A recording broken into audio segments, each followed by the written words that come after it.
Bonjour, bonsoir ou bon après-midi à vous, veuillez rayer les mentions inutiles. Je me présente, une étudiante passionnée de séries, mais qui n'a pas le temps d'en regarder. Cependant, il m'est arrivé cette année de faire une exception. Voire plusieurs. Mais l'une d'entre elles avait attiré mon attention depuis longtemps, et c'est American Gods, ou Les Dieux Américains, en français. Mais on sait tous que l'anglais, c'est bien plus classe. Et comme nous n'avons pas tous un emploi du temps pouvant accommoder rapidement 6h30 de libre, je suis là pour vous faire un cours accéléré, et à la fin de cette vidéo, vous saurez tout ce que vous avez à savoir sur la série avant la saison 2 l'année prochaine. Mon but est donc de faire de vous un vrai croyant. Oui, parce que ça parle de religion en long, en large et en travers, hein. Attention spoiler. D'ailleurs, à ce propos, la première partie de cette vidéo n'entre dans aucun détail scénaristique, la deuxième sera un résumé complet de la saison 1. Complet. Donc, si vous ne voulez rien savoir du tout de cette série, nous avons ici rien que pour vous 5 minutes d'arrêt métaphorique. Votre humble contrôleur de bord vous avertira par la suite de tout retard, travaux de voix, gilets jaunes et spoilers, dans cet ordre de dangerosité. Sans plus attendre, American Gods, qu'est-ce que c'est ? À la base, c'est un roman, de Neil Gaiman, plus précisément. Un auteur britannique, connu pour ses œuvres fantastiques aussi variées qu'abondantes. Parmi ses œuvres, on trouve Coraline, pour ceux qui ont vu le film, Sandman, pour les connaisseurs de comics, mais aussi des scénarios d'épisodes de Doctor Who, pour les fans de Doctor Who. Gaiman, donc, qui déménage aux États-Unis dans les années 90, et qui éprouve un tel choc culturel qu'il se dit « Ah tiens, si j'écrivais un livre ». Le choc culturel, au passage, c'est ces petits moments de solitude quand tu arrives dans un nouveau pays et que tu veux dire quelque chose, mais que les autochtones comprennent pas du tout la même chose. Aux States, par exemple, quand on dit coke, c'est du coca. La liqueur, c'est n'importe quel alcool, sauf de la liqueur. Et une mauvaise blague, c'est un président. Oui, voilà ce genre de choc, oui. Gaiman voit bien que les États-Unis sont quand même un pays à part, peuplé de migrants ou de descendants historiques de migrants. Il se pose une vraie question en voyant tous ces peuples et religions mélangés, quand les croyants voyagent, qu'est-ce qui arrive à leurs dieux ?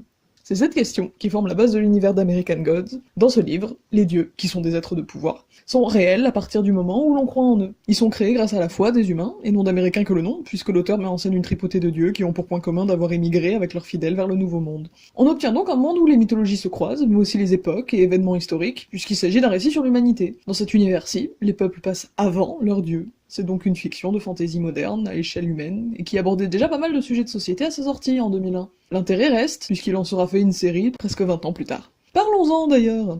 Rien n'aura été assez bien pour ce petit bijou de la littérature qui se fait livrer sur un plateau Bryan Fuller et Michael Green à la création et scénarisation.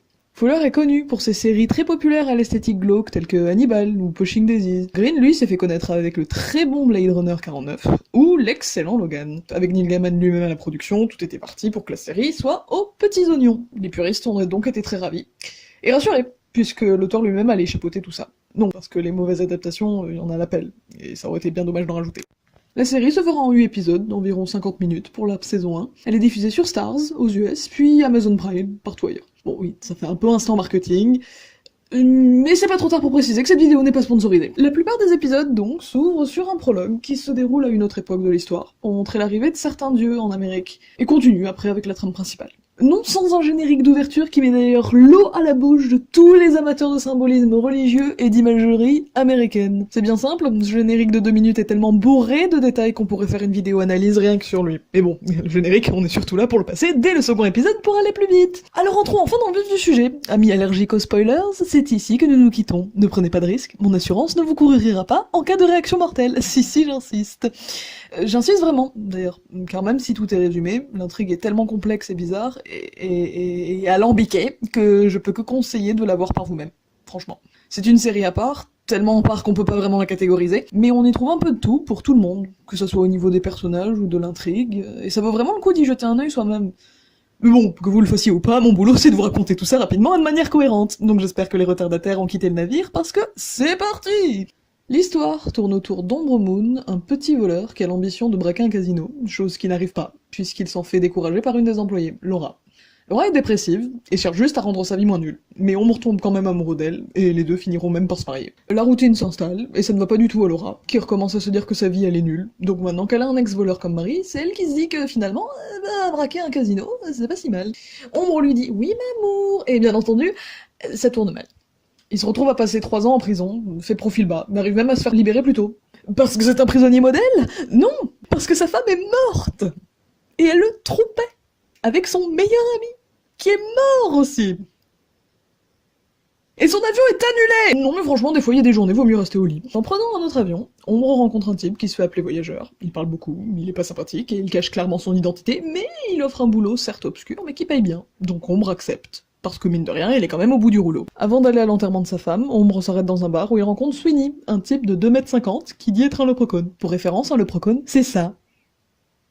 Qui suis-je pour me fier aux stéréotypes? Les deux se battent, et Ombre obtient une pièce qu'il laisse ensuite sur la tombe de Laura, comme cadeau d'adieu. Sur le retour, il se fait kidnapper par le Technical Boy, le dieu d'internet et des nouvelles technologies qui veut en savoir plus sur Voyageur, mais comme Ombre lui donne pas ce qu'il veut, eh ben, il le pend. Oui, cette journée aura mal commencé et mal fini. Ombre réussit quand même à s'en sortir, et vu qu'il est intelligent, il retourne voir Voyageur pour démissionner, refaire sa vie et adopter un chien. Non. Dommage! Ombre réussit quand même à s'en sortir, et vu qu'il se pose pas trop de questions, retourne voir Voyageur et embarque avec lui à travers l'Amérique. C'est peut-être la réponse au problème de la vie, en fait. Quand tout va mal, trouvez un vieux, mais suivez-le partout où il ira. Une technique approuvée par Frodon Sake, Luke Skywalker et Marty McFly. Pour faire court, Ombre reprend ses activités illégales et rencontre toute une panoplie de dieux sur la route. Assez pour qu'on comprenne rapidement qu'il y a deux camps, les anciens dieux, des religions, et les nouveaux dieux du progrès. Le but de Voyageur, c'est d'unir les anciens pour gagner la guerre qui se prépare entre les deux camps. Ombre essaie de comprendre dans quoi ils sont embarqués, sans grand succès, et va d'événements étranges en situations improbables, genre faire tomber de la neige par beau temps, ou garder la lune dans sa poche sous forme de pièces. Sauf que c'est pas fini. En plein milieu de son voyage, Ombre découvre que Laura est en fait revenue à la vie. Grâce à la pièce magique laissée par Ombre, elle est devenue un cadavre ambulant. Ce qui en soi la change pas trop de quand elle était vivante. Laura donc, qui essaie de reconquérir son mari, qui la rejette. Parce que tromper avec le meilleur ami, c'est pas cool. Mais les retrouvailles sont écourtées à cause de la police, qui débarque pour arrêter Ombre et Voyageur. L'arrestation se révèle être un piège tendu par les nouveaux dieux que sont Internet, les médias et leur patron Monsieur Monde, qui représente la mondialisation. Et la bourse. Et le marché mondial.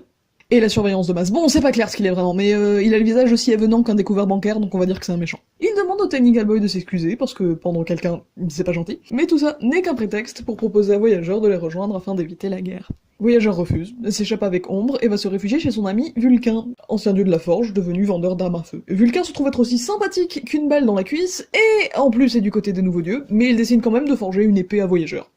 Qui est du camp adverse, du coup.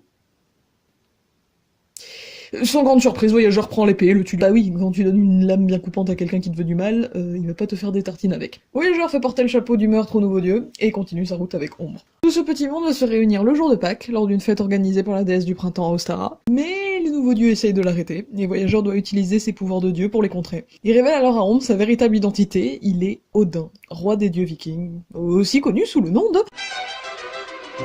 Ostara se range finalement du côté des anciens dieux, en répandant la famille dans le pays au passage, ce qui force Monsieur Monde à déclarer officiellement la guerre. Voilà, vous savez désormais tout sur la saison 1 d'American Gods, et êtes fin prêt pour la deuxième. Reste plus qu'à patienter 3 petits mois en attendant.